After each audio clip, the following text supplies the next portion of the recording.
দেশের বিভিন্ন জেলায় আজও অব্যাহত রয়েছে হালকা থেকে ভারী বৃষ্টি।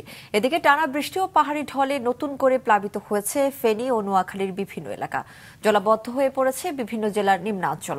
আশঙ্কা রয়েছে পাহাড় ধসের। জেলা রিপোর্টারদের পাঠানো তথ্য ও ছবিতে ডেস্ক রিপোর্ট। ফেনীর মুহুরী, কহুয়া ও সিলোনিয়া নদীর পানির তোরে বাঁধের ধসে যাওয়া অংশ দিয়ে অনবরত ঢুকছে পানি। জেলার ফুলগাজীর মুন্সিরহাট ও আনন্দপুর ইউনিয়ন এবং ছাগলনাইয়ার রেজুমিয়া, মহামায়া ও রাধানগরে বাঁধে নতুন করে আরও 5টি পয়েন্টে দেখা দিয়েছে ভাঙন। প্লাবিত হয়েছে ফুলগাজী, ছাগলনাইয়া ও ফেনী সদর উপজেলার বিভিন্ন এলাকা।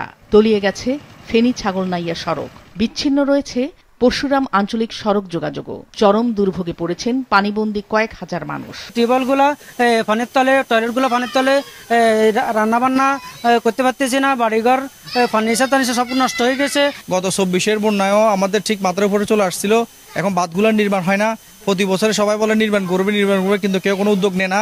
এদিকে টানা বৃষ্টিতে নোয়াখালীর 8 উপজেলা ও পৌর এলাকার অধিকাংশ সড়ক ও বাড়িঘরেও ঢুকেছে পানি। আগামী শনিবার পর্যন্ত জেলার দুর্গত এলাকার সব শিক্ষা প্রতিষ্ঠান বন্ধ ঘোষণা করা হয়েছে। রাস্তাঘাট, বাড়িঘর সব দিয়ে না, বাড়ি থেকে চলতে পারছি না, করতে হচ্ছে। ছোট শিশু বাচ্চা নিয়ে কত কষ্টের ভিতরে আছি। চুলা টুলা সব ডুবে গেছে, রান্নাঘরটা সব। ছেলে মেয়েরা আমরা অনেক কষ্টে আসছি, খানা খেতাম হারিয়েন না। সাপ টাপের ভয়ে আমরা কোনরকম আছি, শরীফে কোনরকম বই দিন কাটাই।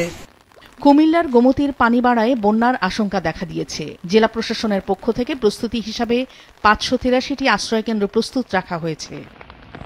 ভারী বৃষ্টিতে জলাবদ্ধ হয়ে পড়েছে বাগেরহাট সদর, মোরেলগঞ্জ, মোংলা, শরণখোলা ও রামপাল সহ জেলার 9 উপজেলার নিম্নাঞ্চল। পৌরসভার নাগের বাজার, বাসাবাটি, রাহাতের মোড়, সাধনার মোড়, পুরাতন বাজার সহ বিভিন্ন এলাকায় সড়কে হাঁটু পানি।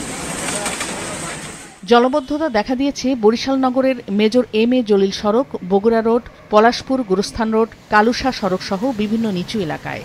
প্রায় একই পরিস্থিতি পটুয়াখালীতেও। পানি ঢুকেছে নিম্নাঞ্চলের অনেক দোকানপাট ও বাড়িঘরে। ভেসে গেছে মাছের ঘের ও পুকুর। ভোলায় 1 সপ্তাহ ধরে লঞ্চ চলাচল বন্ধ রয়েছে। চট্টগ্রাম যাওয়ার জন্য আসছি, এখন বৃষ্টির জন্য লঞ্চ চলতেছে না, নদীর অবস্থা খুবই খারাপ। লঞ্চ চলতেছে না, ফেরির জন্য অপেক্ষা করতেছি, কোনো কিছু নাই। ফেরিতে যাব, ফেরিও প্রায় বন্ধই, কিছু কিছু ছাড়ে।